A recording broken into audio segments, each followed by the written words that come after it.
Amerika harbiylari halok bo'ldi. Eronning Iordaniyada joylashgan AQSh harbiy bazasiga qilingan hujumidan keyin 2 ta AQSh harbiysi halok bo'ldi.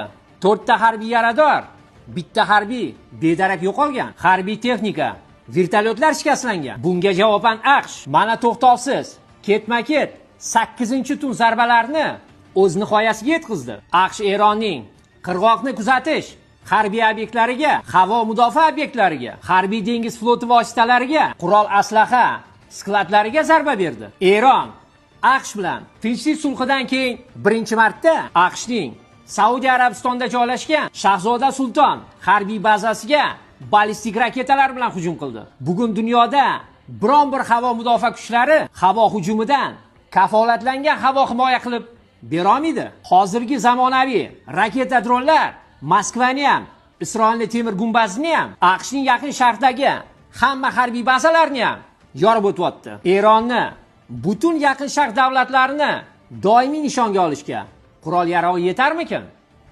Siz qanday fikrdasiz?